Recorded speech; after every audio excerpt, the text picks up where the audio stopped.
You're listening to the AZ Wildcats podcast brought to you by DraftKings. Throw down $5 on any NFL game, and if either team scores, guess what you get? You get you get $100 in free plays to do what you want with. All right, guys, we're going to do something you want with as well. Anthony Gimino hopping on right in time with the Red Sox hat. William Brad Allis with the back in the A on the head. Back in the A. Yeah, me. Not wearing anything. All right, guys, 82-78. This was a game that it looked like Arizona was about to destroy Wichita State for a good percentage of the game. And then about 14 minutes left in the second half hit there, William, and this became a nail biter throughout. Yeah, Arizona sloppy down the stretch. Wichita State catching fire. Even sometimes without flow of the offense, Arizona missing key free throws. At the end of the day, turnovers doomed Arizona, or at least potentially doomed Arizona. They were able to, get the win in OT. They even missed a pretty good look at the buzzer too of regulation. But it was a game where I thought Arizona for the first 38 minutes was really the better team. But we saw the growing pains this young team is going to have. We still don't necessarily have a go-to guy, and I think we learned a lot, though. But at the end of the day, they found ways to win this basketball game. AG? Yeah, that was a little bit of a high-wire act, kind of raised the blood pressure a little bit, because they, for as much as we have loved how they've played fast and free and loose, when they suddenly went up against a really good defensive team that can apply a lot of pressure, they look like they were totally out of control, especially late there in the second half, maybe in the final 10 minutes.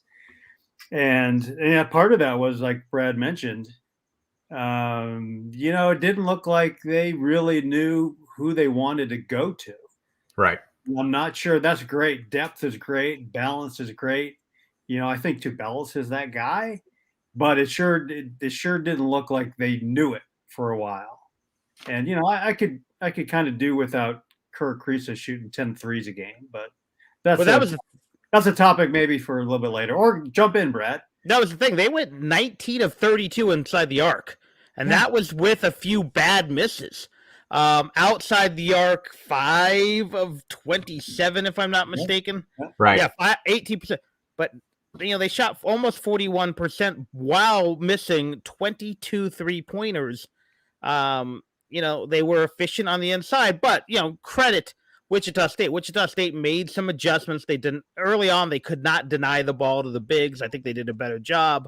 It's not all on Arizona, but for as big as that shot was by Kriisa, the big three down the stretch, he was bad in the stretches. And I think really, in many ways we've got a lot of our answers about a lot of the guys on this team, but I think the jury's still out on Kirk Kriisa because he had some bad decision making. He had some bad ball handling.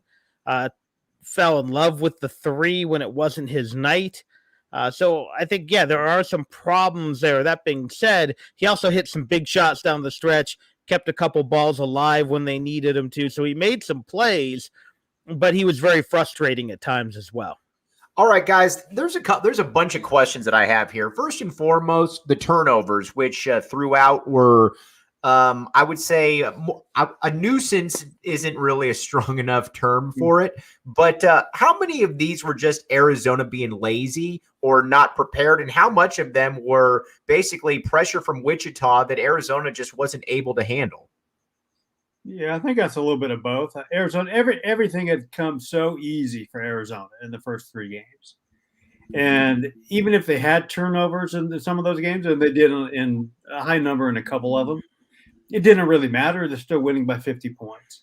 But this is what Wichita State does. They're tough. In their previous game, they forced 5 shot clock violations in the first half. Right. I mean, they play really good defense. So let's give them plenty of credit. But whether it was some of the sloppy guard play, some of the mishandles from the bigs, it was kind of Arizona kind of shared the wealth in a bad way in terms of the turnovers. All right, guys, let's get to some questions here because we got literally about 40 comments already. Okay, Nick Howard says, we needed a game like this. Don't think we played bad, but we committed far too many turnovers. That's what I like about the interaction we have here, because that was going to be my next question I was going to ask you guys, and Brad, will go to you on that. Is there something to be said for a game where Arizona ended up winning, but at the same time, you definitely got punched in the face and you had to be able to react? Oh, absolutely. I think this is one of those where the coaching staff can say, well, we got your attention now, don't we? I'll tell you the other thing that was a concern, and I think it goes along with maybe even sometimes lack of awareness, was Arizona got beat handily on the offensive glass. Wichita State, who had all their bigs in foul trouble, 20 offensive rebounds. And oddly enough, Arizona only credited with 11. I'm looking at the ESPN stats. And they had, I think, 4 on one possession.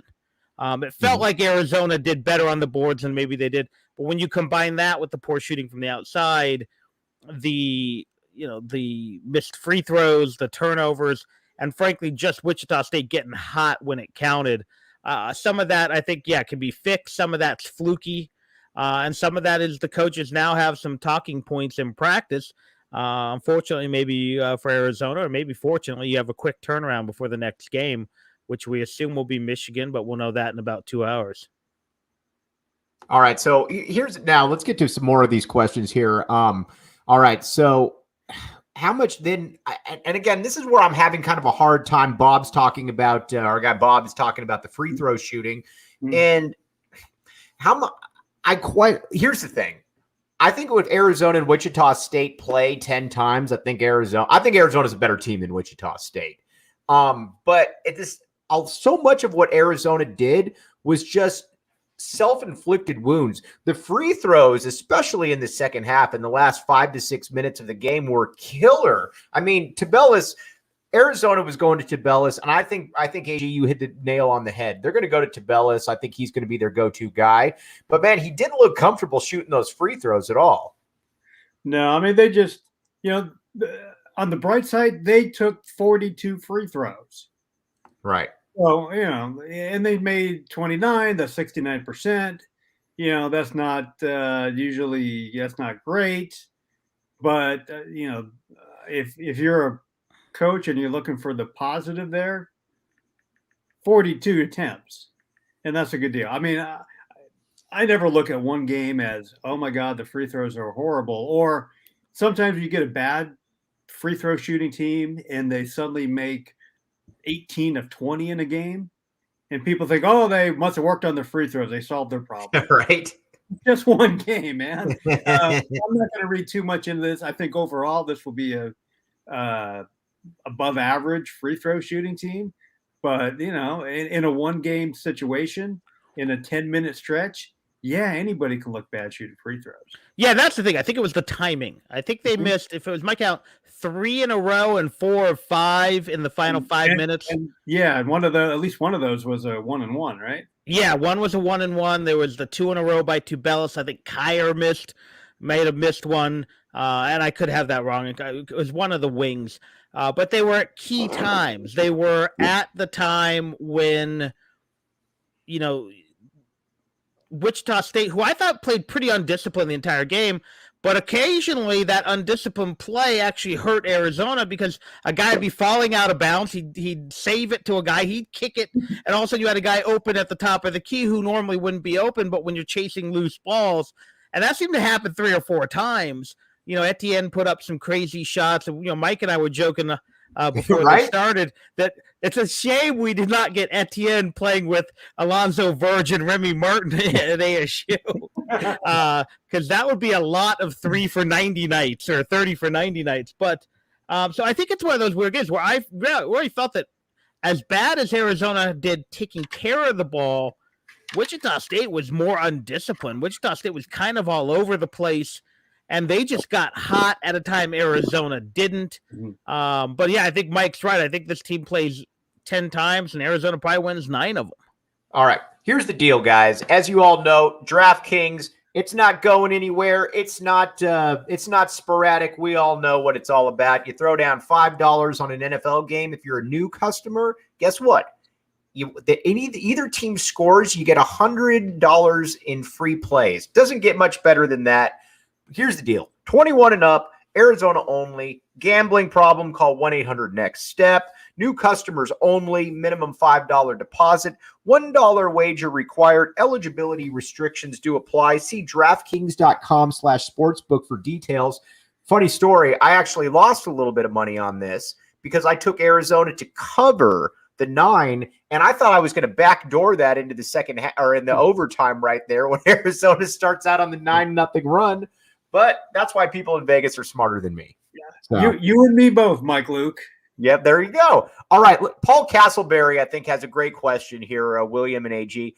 So he said, I have 2 questions. Who do we want to play, UNLV or Michigan? And who wants to road trip to Vegas? Well, a little late for that, but we got a lot of people on here that might be down, Paul.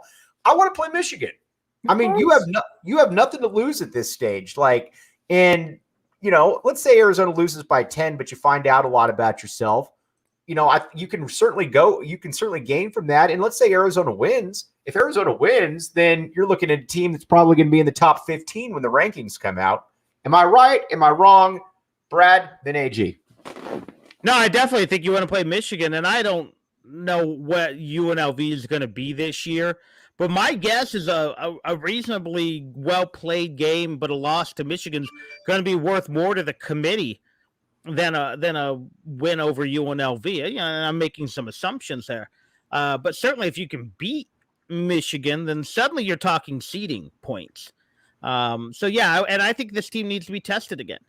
You need to know, because you've got, again, I know I bring it up a lot on this show and on my podcast, but you've got that brutal stretch at the end of December and into the early part of the Pac-12 play. We've got the 4 in a row, 3 against teams that are currently ranked, and you need to get battle tested. We saw tonight that maybe playing, the three schools that Sean Miller likes to open the season against did not necessarily properly prepare you.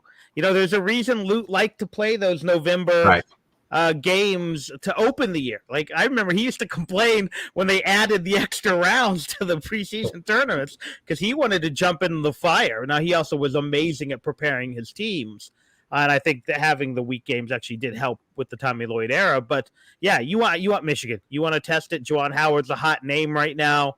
And even though they stubbed their toe the other night, I think it was against Seton Hall, you're going to get a lot more credit nationally by playing and even just looking good against Michigan than you will beating what appears to be just another kind of run-of-the-mill. This isn't a target. This Larry Johnson's not walking through that door in Vegas. No, this is the UNLV team that beat North Dakota State by 2 earlier this week on Monday night. Does that not bode well for them beating Michigan, AG? Yeah, I wouldn't think so. I mean, that was yeah, I guess that game hasn't tipped off yet, but on the I'm looking at the CBS scoreboard, and the game starts so late in the Eastern time, it's listed as in tomorrow's scores. Right. Hey, playing this game on the score. It's tomorrow. It's tomorrow Eastern time. But yeah, definitely Michigan. I mean, Arizona can make it. Obviously, a win gets them into the rankings. It could put them in the rankings for quite a long time. Brad, I thought you made an interesting point about Kerr. I want to get to that because, we used to be, or Arizona used to be point guard under Lute Olson, obviously, and generally the success of the team was dictated by the play of the point guard.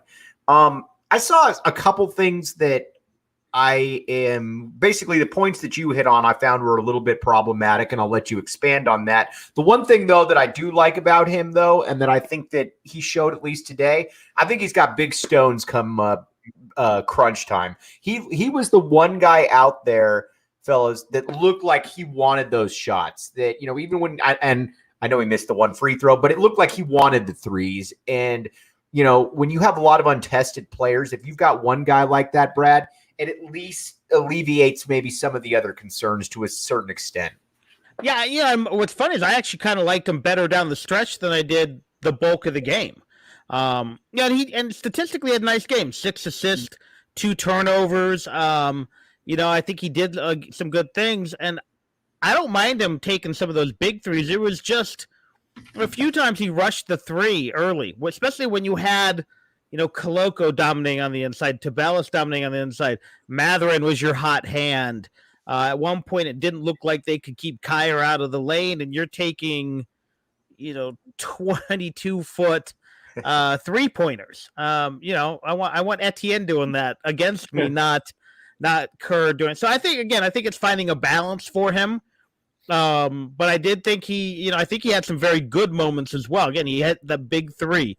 Again, I think he kept that one alive that ended up, helping Arizona down the stretch, as opposed to, I think they ended up not getting the shot off, but as opposed to giving up the turnover though at midcourt, where suddenly you're on your heels. So he did some good things. He's just, I'm not quite sure he's the guy I want running the offense, in the second weekend of the NCAA tournament or at Poly Pavilion yet. But I'm not ruling him out either. I'm not in love with him yet. Yeah, I mean, I think he's going to be one of those guys that in the course of a game, you're going to love 20 times and you're going to hate him 20 times because he's going to take, sometimes just an extra pass from a point guard rather than that early three goes a long way, especially when you have a couple bigs that are, they're basically shooting about 75% these days. So just a little extra pass. But yeah, the dude's fearless. And that cuts both ways at times, but that's a good quality in a point guard. Let's get he to might be the Estonian Mark Lyons, though. There's a chance. I like Paul Castleberry's remark. Instead of does he have big stones, he has big Estonias. Yeah, that was well done, Paul. That's nice very time. well. I want to give one special shout out here. Matt Rain, who says exactly Ben kind of stepped back at the end, Kerr stepped up. I'm putting Matt on there because Matt will probably be the president of the United States at some point. So I just want you guys to know that just remember it was right here on the AZ Wildcats podcast at 10:57 p.m. that I declared such a proclamation. All right, let's save this recording for sure. For sure. All right. So now let's get to Sean Seeley's remark because this is where I wanted to go next. Christian Coloco's an animal. I mean, even when he gets called for fouls, he's blocking the ball each time. I mean, this is a guy that, and I was talking. I was on with Justin Spears earlier today, and he asked me about a guy, or I think it was Ollie Farhang, that asked who was the guy, the big man that made the most improvement in season that I couldn't think of, and I couldn't think of it, but I thought he made a great point when he said it was AJ Bramlett. When Arizona went on to win the national title, because he wasn't very good for a good percentage of the year. Then he became a monster. This is a little bit of a different situation here, fellas. But right now, this is a guy in Christian Coloco that I think it's fair to say is the best player on this team, or certainly the most impactful. I kind of chuckled. Maybe it was the last game when Matt Muehlbach was on the call, and he made the comment that Coloco was playing so well that he was playing like at the Pac-12 MVP level. Right. And I'm like, dude, come on, man. That's a little extreme. Which it may end up being. But through 4 games, Coloco's kind of being that guy. And that's the guy, when you get a guy who's going from playing 10 minutes a game and now you're going to ask him to be playing 30 minutes a game, that's a big jump. And usually guys can't make that jump when they're asked to extend that many more minutes. They kind of get exposed usually. Right. Coloco's gone the other way. He shows he can be a 30-plus minute guy, and he's grabbing every board that's in his range.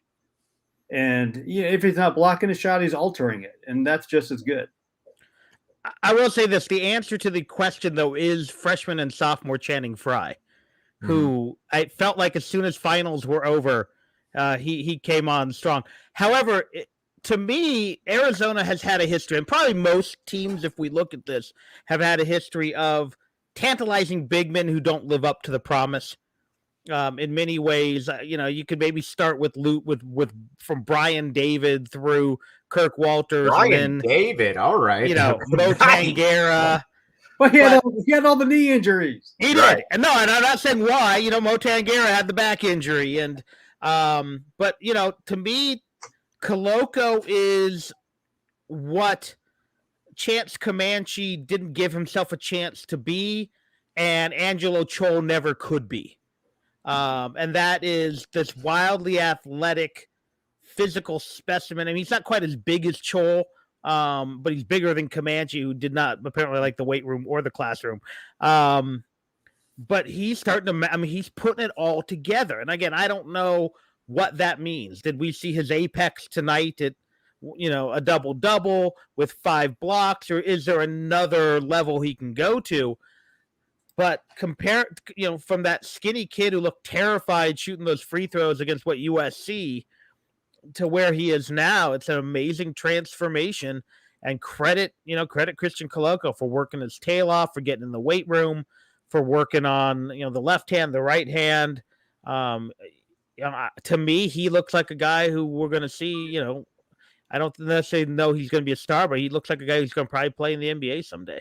Dope J. King, I think, makes an interesting point that I didn't put down in my notes, but I think it's a very good point. He says, I love how Tommy Lloyd has his bigs diving to the basket. That's a great point. How many times now, again, it's going to lead to some charges at times, but when guys set screens or they set hedges right there, and then how many times would either Tabellis or Coloco get the ball then basically going down the middle 3 to 4 feet from the hoop? This is a team that I don't know, and the commentators continuously made this point, and I think it's a fair point, who the guy is going to be. But you can just tell from a structural perspective that with the way Tommy Lloyd is coaching these guys, that I don't know that they're going to struggle scoring a lot of points maybe until right down to the wire when you've got to have that one guy there, guys. Yeah, well, that screen and roll has been Arizona's bread and butter through 4 games. Right. And Wichita State, to their credit, kind of figured that out and defended it better later in the game. It was really easy in the first 3 games. Those guys are just bigger, taller, more athletic. Right. So this will be a game where they can learn from that, maybe adjust off of that as teams adjust to them. But I think the challenge for other teams is none of them do it the same way. Coloco is speedy. It sounds funny, but he moves so well. Tabellis, while he moves okay, he's more of footwork driven. Yes. And then again, we're not going to see much of it, but occasionally you're going to have Ballo, and it's either I dare you to try to draw that charge. Because that's a big load of meaty man coming down the lane at you. He's a big dude. Yeah, and he looked pretty good today early, especially. But that's a challenge you're going to have as a big guy. Can you keep up with Coloco? Can you figure out where Tabellis is going with his footwork, or can you, frankly, man up against Ballo? And I think, that is something we're going to see, and it's going to be a challenge. And then you throw Kim Aiken Jr. in there, who's, again, not going to necessarily be that type of player, but you're going to be chasing him around. You have 4 very different bigs, and that's a nice kind of thing to have. We saw Miller somewhat successful with very different bigs, whereas Lute always seemed to kind of have like 2 of each kind. He either had when he had the diversity, there's a lot of things you can exploit with that, especially, with a lot of teams in the bottom half of the Pac-12 that are going to be lacking quality big men. I think Tim Burgess makes an interesting point. I wanted to get to this too. I think with Pella Larson, and again, I get that he's coming off an injury and everything, but there was a lot of talk if you were to go on message boards and, this is going to be the second best player on the team, that he's that. I think this is a guy that when I watch him, I think he's going to be a solid player for Arizona. I don't necessarily ever see a guy that's going to be like an all-conference type guy. And again, I get that it's 3 games into the season, whatever. You don't really know. But, people, if you're expecting big things out of Pella Larson this year, I don't know that right now is the time. But like I said, it's only a game or 2 there, AG. Yeah, let's give him some time coming back from injury. I think what you saw a little bit in the rotation is, when the games get tight, things start to reveal themselves. In all the wings Arizona has, it looks like Kim Aiken Jr. is falling a little bit behind. Right, right. I think Justin Kier is the guy who's my guy. He's my guy, Mike. He is your guy. You called it. Hey, by the way, Brad, this is how versatile AG is. 2 years ago, Dylan Smith was his guy. This year, it's Justin Kier. Justin Kier, in my opinion, I don't want to speak for AG, is a little better than Dylan Smith, so you've upgraded. I was going to say, of the small school transfers who come in, And again, Kyer had the stopover in Georgia. I get it. Kyer is probably my favorite of that bunch if we're counting Dylan Smith and Mike is it Justin Coleman, Terrell Brown. I'm taking Kyer. Now it helps that Kyer looks like he's ready to go 12 rounds of heavyweight boxing too. That's a big strong man there as well. But no, I've been a Kyer fan since I saw him at the Red Blue game as well. So I'm with AG on that one. And kind of like you, Mike, I've seen some of the Pelle Larsson love, and I don't want to write him off. And again, but if he was an all-conference player this year or even next, wouldn't he have been the best guy on Utah's team last year? Because that was a bad Utah team, and he was a role player there. And again, typically when you have a guy who they don't get noticeably better at Arizona than their last stop. You have a lot. Remember, Dylan Smith averaged 18 points a game at Asheville, and thought he was an 18-point-a-game scorer at Arizona, but AG did too. So I think Pelle Larsson to me, and he's always, even watching his film, looked like a role player, looked like that guy. Now, could he be a reliable starter a year from now to you? Maybe, but I think you're much better with Pelle Larsson being your 7th or 8th guy.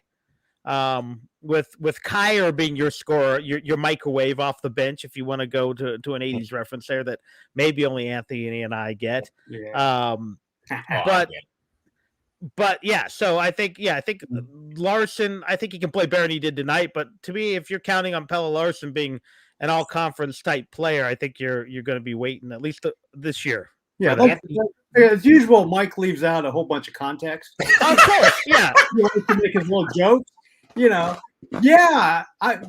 Everybody was so down on Dylan Smith that I had to adopt him because that's essentially he had his moments about earlier because he was a dude who had to play way more minutes than he should have been. Totally wasn't his fault. He was a fine Arizona 8th man. Let's play 10 minutes a game. Suddenly he's playing 33 minutes a game and trying to make every big shot. And he had a few. Occasionally. I like Dylan Smith. I just didn't love Dylan Smith. No, I hear you. There's a potential for love with Kyer. Potential. Absolutely. And I don't know, Mike, I don't know if we talked about this on a previous show. I know we just talked about it in person. That if Dylan Smith was on this team, he's playing 0 minutes a game. Correct. He's not playing because I just don't see where. Listen, I mean, come on. The dude's a sophomore coming off of an injury after 4 games.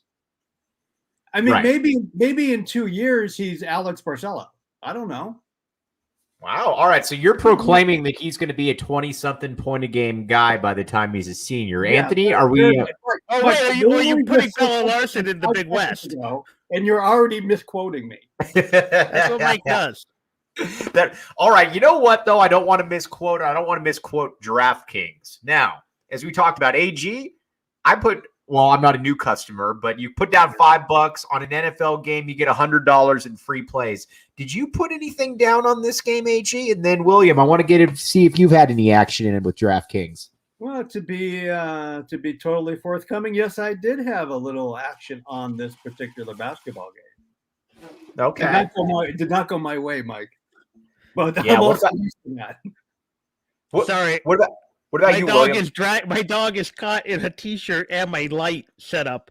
My 16-year-old dog, and he's dragging it across the room. So, no, I try not to bet on the teams that I have a rooting interest for, but there may be some other plays this weekend, mostly NFL related. Real quick, hopefully one of them scores. Real quick, before we move on to one other topic here, I got to throw my DraftKings pick of the week out right here, but I haven't done any research. Anthony, you're a guy that does a lot of college football. You do it you're a national guy. You're the bigwig. What any lines out there that you like? I got literally nothing for you, Mike. I got done no research at all, but I do want to recall the last time I was on after the Arizona football game last week. Uh-huh. And I implored everybody to take the LSU Arkansas under. Yep. Well, there you go. There's my DraftKings pick of the week for last week. But for this week, I haven't even looked. Fair enough. You know what? We're going to talk. We're going to keep this on basketball because you know what? We'll have all week to talk football and rehash, kind of what we saw out there. Now, let's get a little bit then. So before we sign off here, and the great thing about this is I get guys on here on the AZ Wildcats podcast, PHNX, guys like William Brad Allis, who I grew up reading. I still have basically all of his stuff, somewhere in here. Anthony Gimino, who brings me by in his spare time Barry Bonds rookie cards, autographed rookie cards, programs from Fiesta Bowls from 1996. Are you money laundering, by the way, Anthony? Is that what you're doing? Because that's a mighty generous gift there. Very, very generous. I don't know what it's worth now, but at one point that was my investment portfolio, was the cover of Beckett Baseball Card Monthly. Wow. Yeah, I've got some nice ones of those too, but I just want to make sure all these things have a nice home. All right, I'll tell you what. You know what? Let's talk. Mike's gonna inherit my collection someday. I just got to live long enough though to be able to inherit that collection. So I'll tell you what. Before we sign off, let's just briefly talk a little bit of U of A football. You lose 44-18. This was a game, and I'll be honest with you, I kind of tuned out midway through the third. I figured I'd let Anthony be the expert on that one from here. Aren't we kind of at the time, just get through the ASU game, get out of here, and hopefully nobody gets seriously injured, and let's get into the offseason? I guess so. I mean, I think this was a little bit predictable. They played at a pretty high. I mean, you can make the case that last week might have been their best game of the year. But they're not good enough to play well every week. Right. And here you got a short week, you got travel, it's cold, it's snowy, it's foggy, it's just crazy. You can't watch anything on TV. So I was kind of expecting a kind of an emotional valley game at a tough spot. Arizona hasn't played well up there lately at all in Pullman. Put it all together and come back next week against ASU. At least now you've got an extra day rest. Now, but this was probably, you can say they played 4 bad games and 7 games that were pretty good. Unfortunately, they only won 1 of them. What chance do you give them against the sleeping giant that is ASU, Brad, the perennial sleeping giant next week? Not much. Unless it all just goes to hell for ASU this week with some of the NCAA stuff or some other scandal. ASU is just better. And as bad as, or as weird as ASU is, Arizona just doesn't have the horses. Again, I know people have kind of gotten on me about talking about moral victories, but you're in year 1 of a rebuilding. That's actually year 5 of a rebuilding. You just don't have the horses. So right now, yeah, should they probably be a 3-win team? Yeah, probably. But you had a guy in Fish who came in and he got who he could get. And I know everyone's like, oh, he can't evaluate quarterbacks. He brought in Gunnar Cruz and Jordan McLeod. Who else was there? Right. That's the key. Who else was there? You're Arizona. Who you're gonna get? Ryan Hicklinski wasn't coming. I wouldn't touch Tate Martell with a 10-foot. Martell. There was no one available, so you grab Gunnar Cruz and you grab McLeod, and you keep Will Plummer. I mean, I think it's so early to pass any judgment on Fish. And again, there's things I like, there's things I don't like. Some of the play calling has been bizarre, but we don't know if that's Will Plummer checking into the wrong play or if that's just Fish growing. They've got to turn this roster over. I mean, that's really what it comes down to. And even though they brought in some nice pieces, they also brought in just some guys to fill the roster. I mean, as Anderson had that nice run today, but he's the future of this team is Stevie Rocker. They brought in Maldonado. But Jerry Roberts looks good.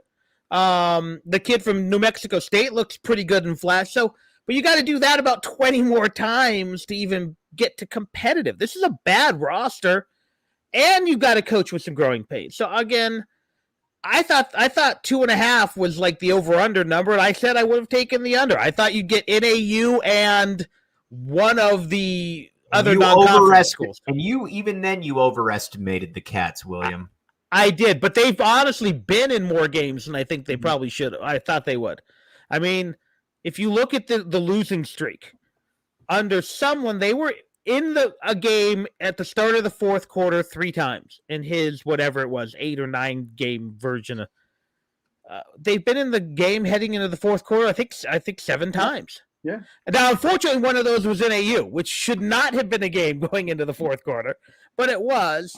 So I see. I'm still playing for moral victories, and next year, unless they just somehow kill it in the transfer market, your over-under is probably about 3.5. It's going to take a few years to rebuild because he inherited a bigger mess than Stoops inherited.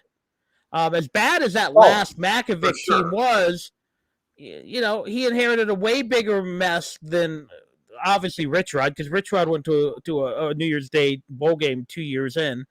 So this is a massive rebuilding project. Now the question is Fish the guy to do it? But to me, this whole year is just kind of you're going to give them an eye. It's an incomplete until we see what kind of roster they can create. And because right now they have, they have a bad Mountain West roster trying to play, in a mediocre Pac-12.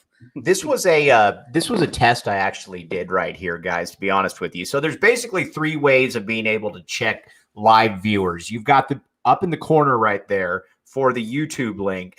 And then, but if you view on Twitter, it doesn't actually show up. So there's more people in there. We dropped 11 viewers just on the YouTube the second that we moved over to football. So, well, who is it? Someone said football gross.